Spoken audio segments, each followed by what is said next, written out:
Bismillahirrahmanirrahim. Assalamualaikum warahmatullahi wabarakatuh. Mari kita lanjutkan kuliah analisis multivariat. Topik pertemuan hari ini adalah faktor analisis atau analisis faktor. Ada 5 poin nanti yang disampaikan.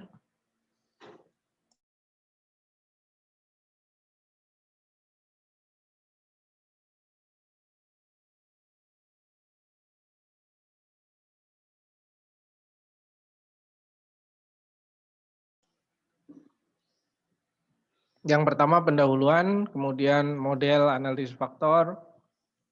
Salah satu metode yang paling banyak dipakai untuk menganalisis faktor adalah principal component method atau komponen utama, biasanya diterjemahkan dalam bahasa Indonesia begitu. Dan beberapa metode rotasi, dan yang terakhir contoh perhitungan dengan SPSS. Ya, apa itu analisis faktor? Analisis faktor adalah salah satu teknik interdependensi. Ya. Teknik ini seperti disampaikan di pertemuan sebelumnya adalah tidak ada perbedaan antara variabel dependent dan independent. Jadi dianggap semua variabel itu setara.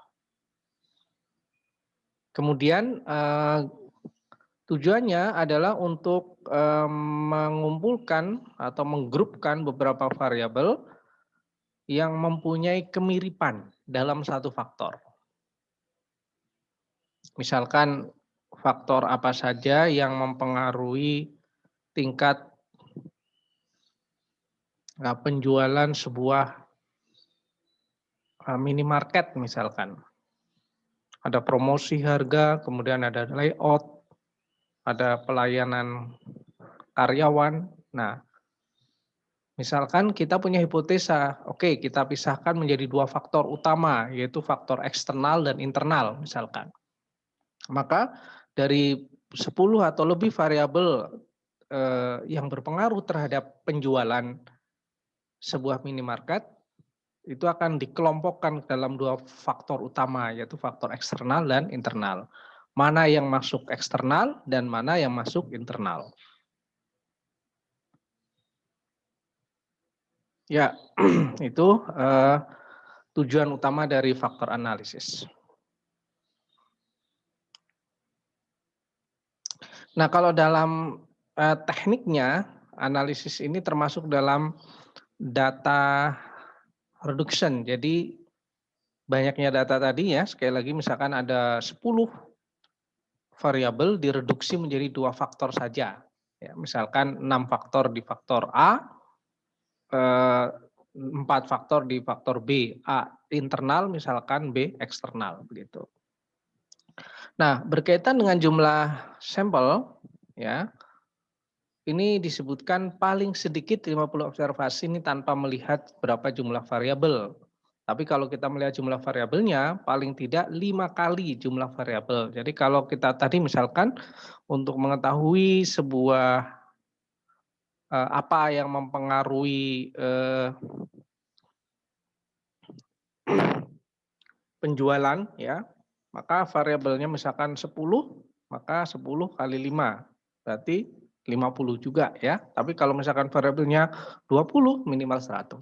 Seperti yang disampaikan misalkan di hire itu menggunakan perbandingan 10:1. 10 sampel 1 variabel. Jadi kalau 5 berarti 50, kalau 10 100 dan seterusnya. Beberapa asumsi. Error term, sekali lagi model matematika dan model statistik itu bedanya ada di error. Matematika itu pasti eksak, sedangkan model statistik itu selalu berkaitan dengan error. Ya, maka asumsinya sering sekali seperti regresi kemarin itu berkaitan dengan error. Di faktor analisis ini juga sama, the error term EI is independent of each other and the variance is stable. Jadi kalau diterjemahkan dalam bahasa matematika, E dalam kurung EI sama dengan 0 dan var dalam kurung EI sama dengan konstan. The observer factor are independent from each other and independent of the error term EI. Jadi faktor-faktor itu harus independen sama satu lain, misalkan tadi eksternal, internal itu harus independen. Dan independen juga terhadap EI-nya. Kemudian berikutnya dari jumlah faktor minimum yang bisa kita analisis, ini menurut Klein tahun 94, itu minimal 3 variabel per faktor. Jadi kalau kita ingin mengumpulkan 2 faktor, berarti minimal ya 2 kali 3, 6 ya. Tapi juga belum tentu 3 masuk ke A, 3 masuk ke B misalkan ya. Tapi ini syaratnya dia sah dianggap faktor kalau minimal ada 3 variabel dalam faktor tersebut dengan jumlah minimum sampel adalah 100. Oke, kita masuk ke poin 2, yaitu model dari faktor analisis. Tadi sudah disebutkan ya, termasuk data reduction, kemudian mengumpulkan variabel-variabel kepada faktor tertentu. Teorinya seperti ini, faktor analysis is a method for investigating whether a number of variable interest, misalkan dalam hal ini Y1, Y2 sampai YL, linearly. Nah, kata-kata linear ini menarik ya, karena kita hampir mayoritas yang kita belajar itu masih dalam linear ya, belum non linear. Walaupun secara tegas tidak disebutkan, tapi kadang-kadang disebutkan juga seperti ini. A linear related to a smaller number unobservable factor F1, F2, Fk. Di mana tentu saja K itu selalu lebih kecil daripada L ya. Cara matematika begitu. Oke lagi. Nah, yang ini ada istilah faktornya itu disebut sebagai unobservable factor. Jadi faktor-faktor yang belum diketahui tapi boleh dihipotesakan ya. Peneliti boleh punya hipotesa atau kita serahkan sepenuhnya kepada hitungan analisis faktor, nanti membentuk berapa faktor, baru kita berpikir faktor 1 misalkan, yang masuk variabel ini. Kemudian kita diskusi kelompok ini kira-kira kalau variabel A, B, C misalkan ya, ini menggambarkan apa ya? Oh itu menggambarkan tentang psikologi pembeli misalkan. Oke, kita sebut faktor 1 adalah psikologi pembeli. Di mana variabelnya terdiri dari misalkan Y1, Y3, dan Y10 misal ya. Jadi boleh kita memberi nama belakangan. Tapi kalau kita sudah punya hipotesa juga nggak ada masalah. Ini contoh nilai di finance, marketing, dan policy. Ya, ini tentu saja contohnya tidak memenuhi syarat yang tadi ya. Ini hanya sekedar untuk hitung-hitungan saja, untuk pemahaman saja. Ada 5 data, 5 sampel, masih sangat kurang sebenarnya kalau dari sisi perhitungan yang sesungguhnya. Ya. Nah, kemudian dari data yang tadi yang sederhana tadi kita modelkan seperti ini modelnya. It has been suggested that this creates a function of 2 underlying factor atau unobservable factor, yaitu F1, F2. Tapi kemudian dia udah punya hipotesis ya, tentatively and rather closely described as quantitative ability and verbal or qualitative ability respectively. Jadi kita ingin menggrupkan, mengelompokkan Y1, Y2, Y3 ini ke dalam 2 faktor yaitu F1, F2. Di mana F1 quantitative ability dan F2 adalah verbal ability. Ya. Nah, model matematikanya tadi sudah disebutkan linear combination ya. Kombinasi linear. Anda perhatikan. Di sini ada Y1, Y2, Y3 di sebelah kiri ya. Y1 sama dengan, Y2 sama dengan, Y3 sama dengan. Kalau diregresikan tidak ya. Kalau Anda punya variabel misalkan X1, X2, X3 kan berarti Y sama dengan X1 ditambah X2 tambah X3 seperti kemarin. Tapi kalau di sini seolah-olah dibalik ya. Jadi variabelnya itu yang dijadikan seolah-olah dependent, seolah-olah ya, dependent variable. Di mana independent variabelnya adalah F1 dan F2. Jadi faktor yang belum kita ketahui. Jadi di model utamanya seperti ini. Sekali lagi ya, ini saya kira sudah sangat jelas. Kalau ada 10 variabel, kalau kita ingin mengelompokkan menjadi F1, F2 ya sama diteruskan. Y4 adalah B40 bla bla bla dan seterusnya sampai Y10 adalah beta 10 0 ditambah beta 10 1 F1 ditambah beta 10 2 F2 ditambah E10. Ya. Nah, kalau F-nya faktornya lebih dari 2, ya kita tambahkan di sini misalkan plus B13 F3 ditambah E1 sampai misalkan yang 10 Y10 beta 10 0 ditambah beta 10 1 F1 ditambah beta 10 2 F2 ditambah beta 10 3 F3 kalau 3 ya. Dan ini biasanya ini nanti yang menghitung memodelkan itu sudah software ya. Ini model umumnya. Nah, yang perlu diketahui dari model ini adalah istilah kalau di regresi parameter ya. Parameter beta itu kalau di analisis faktor itu kita sebut sebagai loading ya, loading faktor. Ya. Jadi beta misalkan beta 12 itu kita sebut sebagai loading variabel Y1 on faktor F2. Beta 12 sekali lagi loading of variable Y1 on faktor F2. Tujuannya sama di regresi mencari beta, di sini juga sama kita mencari beta. Ya. Nah, kembali ke contoh tadi. In this MBA program, finance is highly quantitative, while marketing and policy have a strong qualitative orientation. Ya. Kuantitatif ini data yang tadi ya, Y1, Y2, Y3 di mana ada 5 data. Quantitative skills should help a student in finance but is not marketing or policy. Verbal skills should be helpful in marketing or policy but not in finance. In other words, it's expected that the loading have roughly the following structure. Ini hipotesa kita. Apakah benar nanti bisa kita lihat datanya ternyata betul gitu ya. Jadi loadingnya F1 ini kayaknya finance itu pasti masuk F1 deh sebagai kuantitatif. Y2, Y3 marketing dan policy ini kayaknya masuk ke verbal skill atau kualitatif skill. Ya. Nah, ini tadi asumsinya ya. Untuk menghitung tadi sekali lagi kita perlu lihat asumsinya. Tadi asumsi pertama kan the error term EI are independent of one another and such that, nah tadi E dalam kurung EI sama dengan 0 dan var EI sama dengan konstanta tertentu.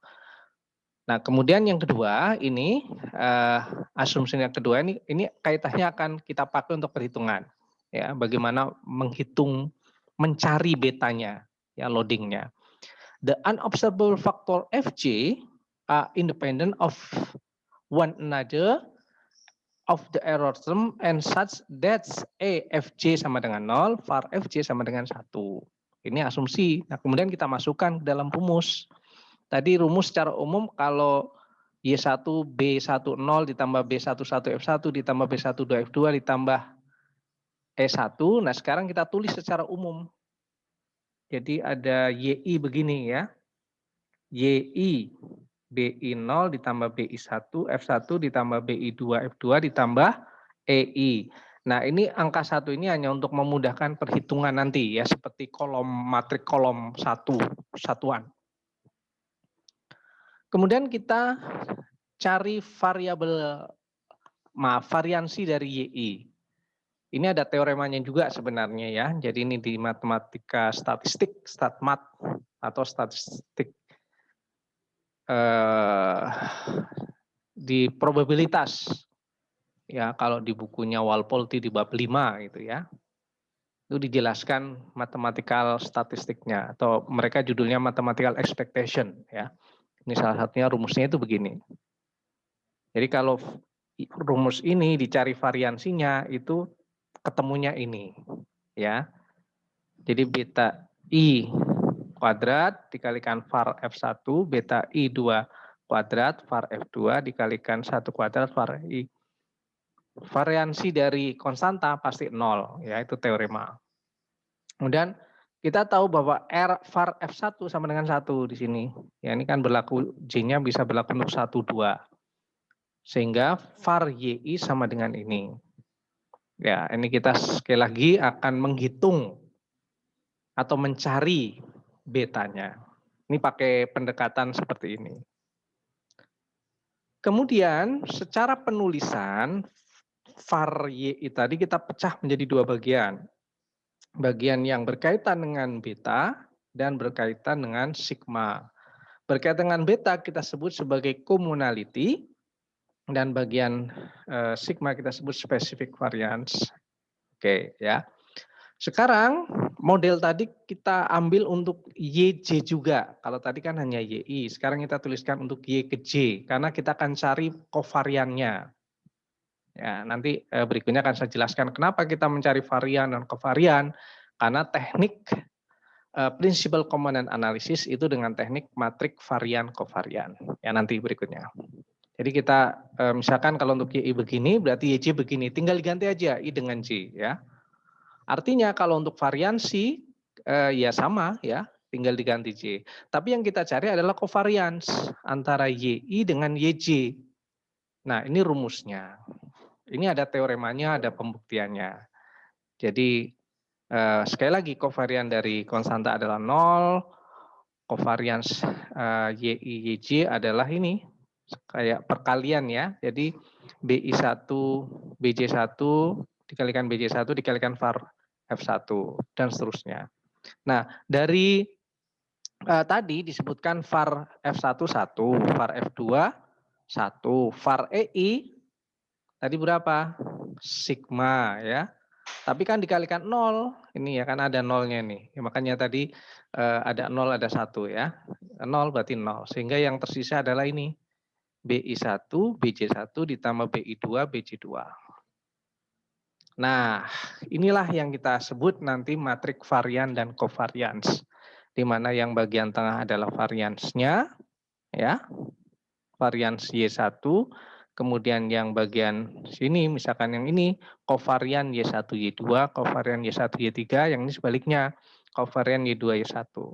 Ini matrik simetri antara ini sama. Nah, kemudian untuk memudahkan angka-angka ini kita sebut seperti ini. S1 kuadrat, S2 kuadrat, S3 kuadrat, di sini S1 2, S1 3 dan seterusnya. Nah, untuk matrik tadi yang data MBA tadi ada Y1, Y2, Y3, ada 5 data nilai mahasiswa misalkan, maka matriks varian dan kovariannya adalah seperti ini. Jadi setelah dicari ini dimasukkan. Ya. Oke, tapi untuk menghitung latihan kita akan pakai datanya Gudono nanti ya. Nah, teknik ini untuk mencari beta ini nanti ya kita sebut sebagai principal component methods. Jadi bagaimana kita menentukan nilai beta dengan cara memaksimasi kedekatan antara communality dan variance atau specific variance. Tadi kan kita kalau untuk kasus Y1, Y2, Y3 kan seperti ini ya. Var-nya seperti ini. Nah, kita ingin mendekatkan sedekat mungkin maximizing the closeness of the value of communality yaitu beta I1 kuadrat, beta I2 kuadrat. Ini kalau sekali lagi kalau modelnya hanya F1, F2 ya. Dengan varian, spesifik varian yang ini ya. Nah, bentuknya seperti ini, maximize beta I kuadrat ditambah beta I2 kuadrat dibagi var YI. Nah, atau kalau kemudian kita buat dalam, ini contohnya 4 ya, kalau tadi 3 ini 4. Ya, berarti kita masukkan ini variansnya atau yang ini ya, kalau ini ramangnya masih seperti ini. Ini seperti ini, sedikit berbeda memang, ini diambil dari dua sumber yang berbeda, tapi intinya sama. Communality tetap ini. Ini kita jumlahkan variansnya, kita jumlahkan communality-nya, kita akan maximize nilai T yang ini ya dibagi T0 yang ini.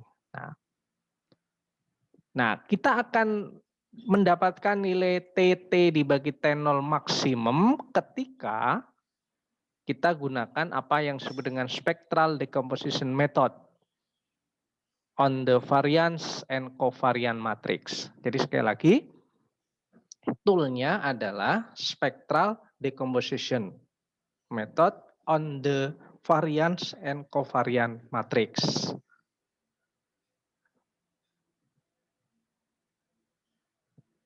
Nah, ini teori yang atas ya. Spectral decomposition method on the variance covariance matrix kita tulis menjadi seperti ini. Tadi kan kita sudah dapatkan ini matrik varian dan covariance matrik adalah seperti ini. Yang ini tadi. Nah ini ya. Atau yang ini kalau mau ditulis dari ini. Tapi kita ke sini. Ini contoh dari yang angka yang dari MBA tadi ya. Ini yang akan kita olah atau ini yang akan kita olah. Nah ini dalam teori ini kita sebut sebagai sigma. Sigma adalah variance covariance matrix. Nah kemudian di matriks tadi kita tuliskan dalam bentuk matrik yang lain dalam penjumlahan dan perkalian. Yaitu merupakan covariance matrik dikalikan transpose-nya ditambah diagonal matriks. Ya. Ini termasuk istilahnya ya operasional di matriks ya, di matrik ruang vektor ya. Kemudian nilai ini nilai populasi tidak diketahui, kemudian didekati dengan S ini. S ekuivalen dengan covariance matrix yang diperoleh dari data, dan diagonal matrix yang diperoleh dari data. Kemudian di buku lain, ya, di juga lambangnya bisa ditulis sebagai nanti agak berbeda ya. Jadi, tapi prinsipnya sama, bisa diikuti nanti bahwa S ya, ada ini tanda ini covariance matrix dan seterusnya. Nah, kemudian ada sebuah teorema sebenarnya. Kalau ini langsung saya singkat saja ya. Ada sebuah teorema bahwa matrik S ini atau covarian dan varian dan covariant matrix itu bisa kita dapatkan. Nah, ini menariknya ya.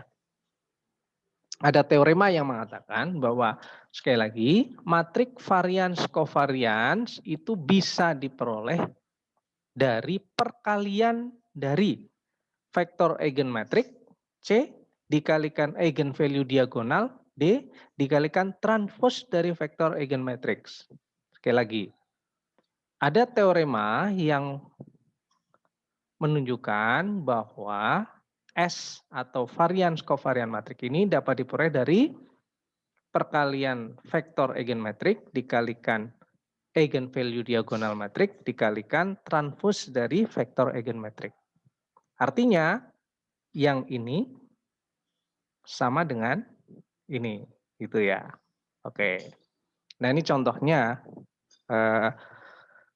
ilustrasinya kira-kira begitu.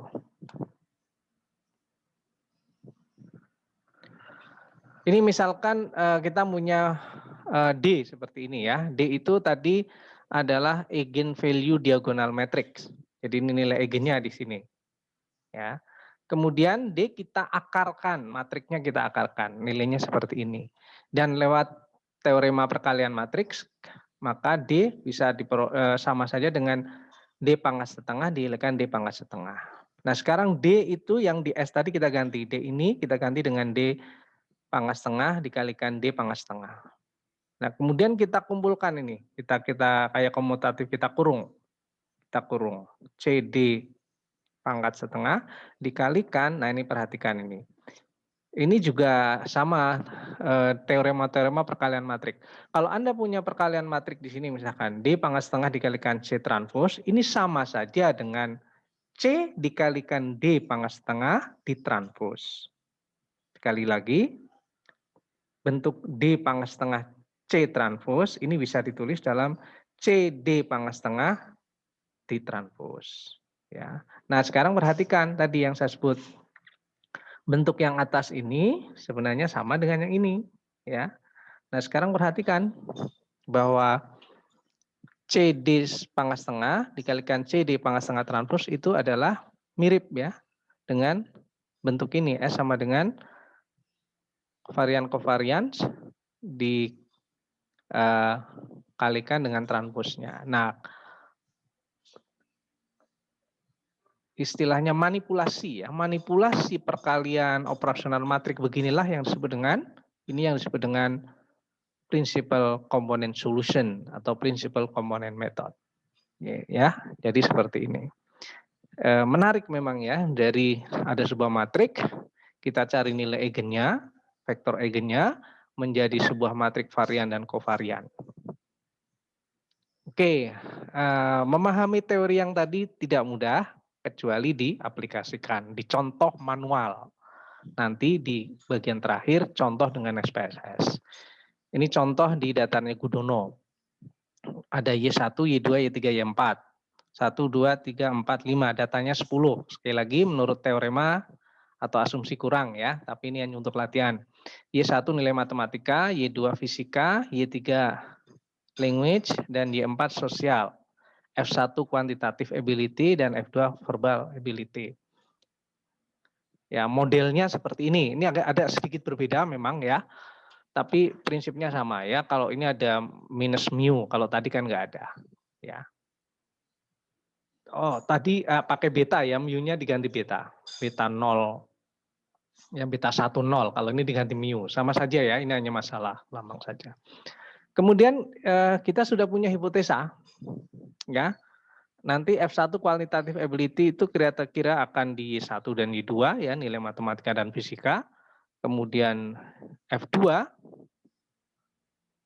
ya. Ini but fix on Y3 dan Y4, tetapi F2 nanti akan kuat di Y3 dan Y4. Oke, kita masuk tadi ya. Ini lambangnya berbeda lagi, diambil dari buku yang berbeda lagi. Kalau ini pakai beta ya, kalau tadi pakai ini. Jadi berdasarkan perkalian ini beta ya, tadi kan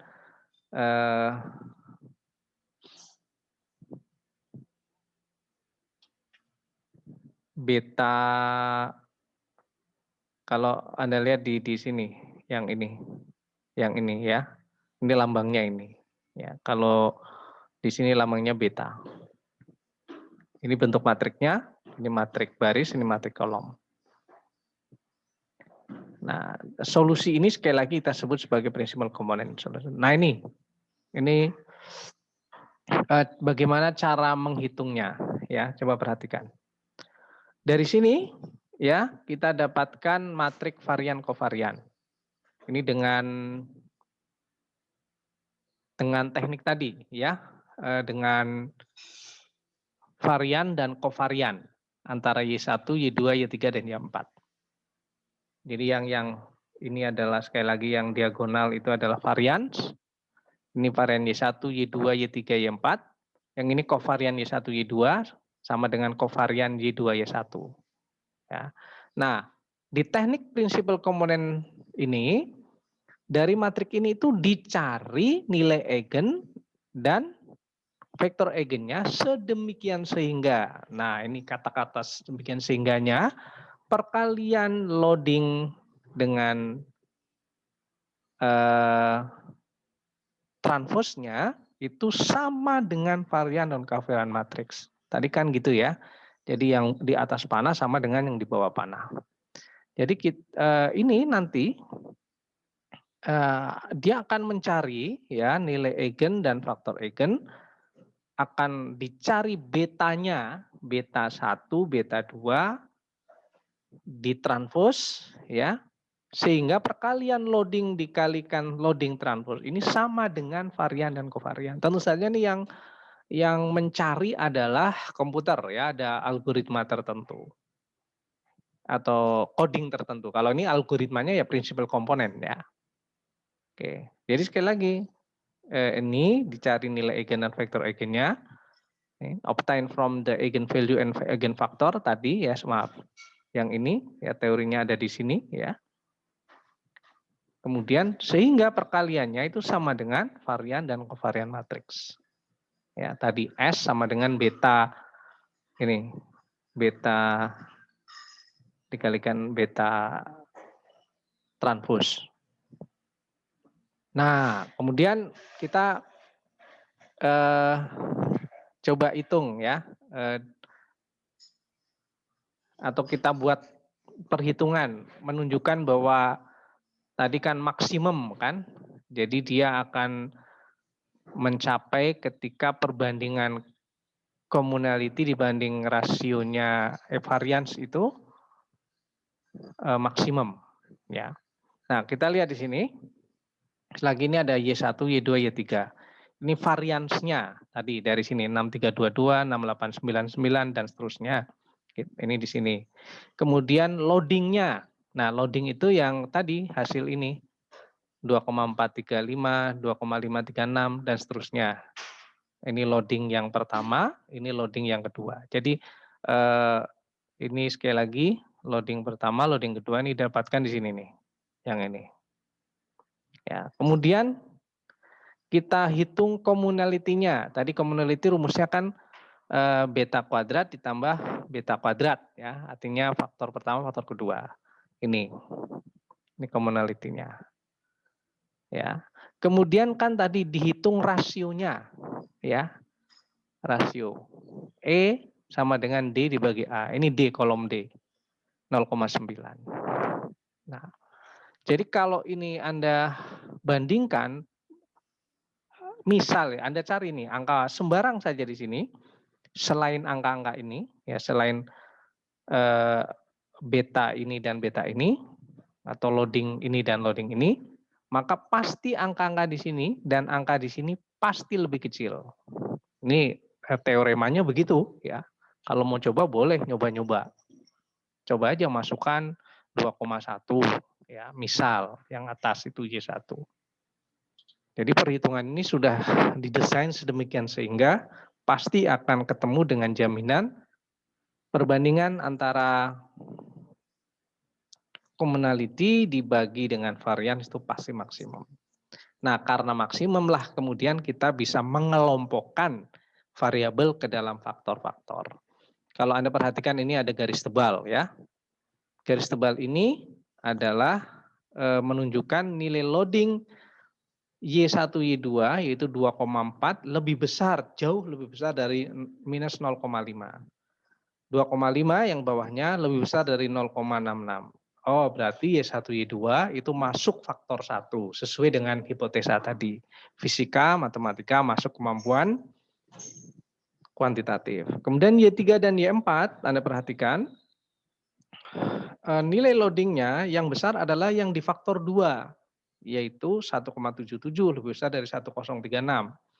Dan Y4 2,1 lebih besar dari 0,55. Sehingga Y3 dan Y4 masuk ke dalam kemampuan verbal. Begitu ya, jadi tafsirannya. Jadi kita udah selesai sebenarnya.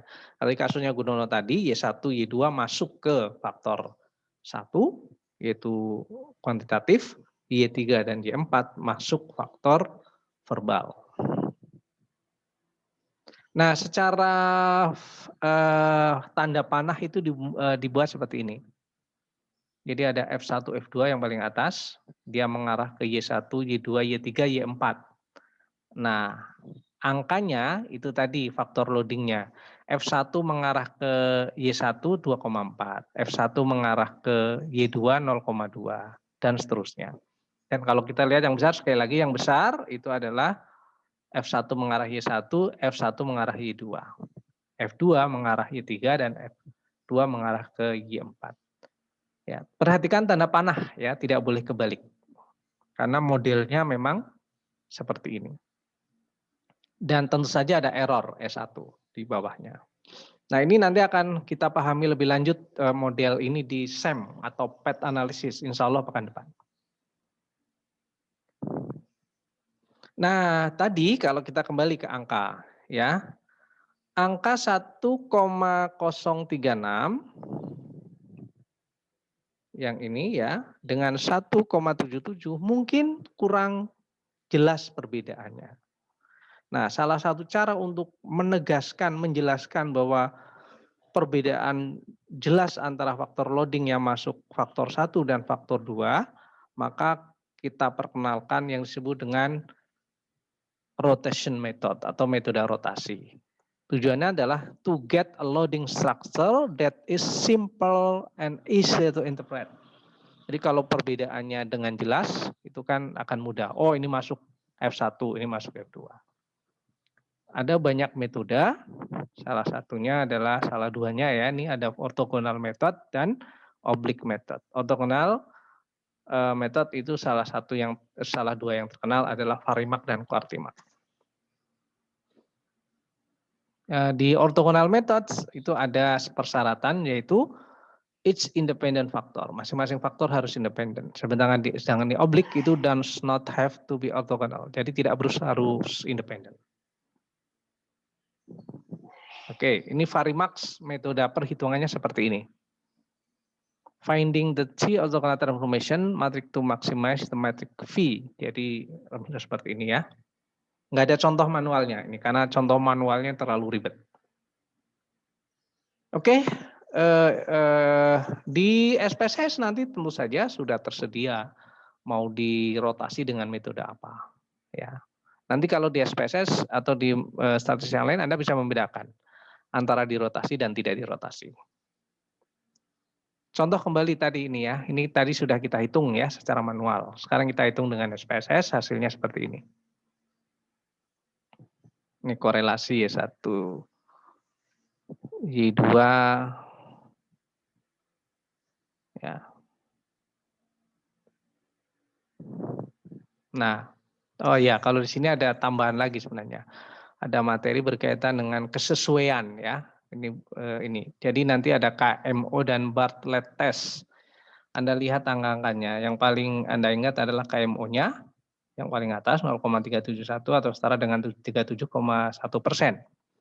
Ini artinya model ini not quite right to use. Jadi tidak sebaiknya digunakan. Tetapi dengan signifikansi 0 yang lebih kecil dari 0,05 itu boleh digunakan atau dapat digunakan, tetapi kurang bisa menjelaskan model. Sekali lagi ini contoh di Gudono memang mohon maaf sekali lagi karena contoh datanya ngawur, maksud ngawur itu diambil sembarangan gitu, maka sehingga dalam penafsiran dan sebagainya kurang baik. Hanya bagus untuk hitungan saja, tapi ke interpretasi menjadi kurang baik. Nah, kemudian ini nilainya setelah Anda perhatikan extraction methodnya dengan pre-simple component analysis seperti yang kita lakukan tadi, rotation methodnya dengan Varimac with Kaiser normalization. Kalau Anda perhatikan itu ada perbedaan angka ya tadi ya, terutama yang Y3. Tadi awalnya 1,0 dan 1,7 ini menjadi 0,44 dan 2. Itu kan perbedaannya menjadi sangat jelas. Sama juga di Y1 dan Y2. Perbedaan sangat jelas antara F1 dan F2 atau row 1 komponen dan row 2 komponen. Ya, jadi loading value Y1 dan Y2 itu masuk faktor 1 ya. Dan Y34 masuk faktor 2. Yap, itu sedikit perkenalan kita dengan analisis faktor. Ya, berikutnya kita akan belajar insya Allah PET analisis dan SEM. Kalau Anda perhatikan itu mirip-mirip ya lambangnya. Nanti dan memang faktor analisis SEM analisis ini gabungan dari analisis regresi dan analisis faktor. Ya, insya Allah pekan depan akan kita jelaskan. Demikian yang bisa saya sampaikan. Mohon maaf kalau ada yang tidak pas, silakan diberi komentar di Google Classroom. Billahi taufiq wal hidayah. Assalamualaikum warahmatullahi wabarakatuh.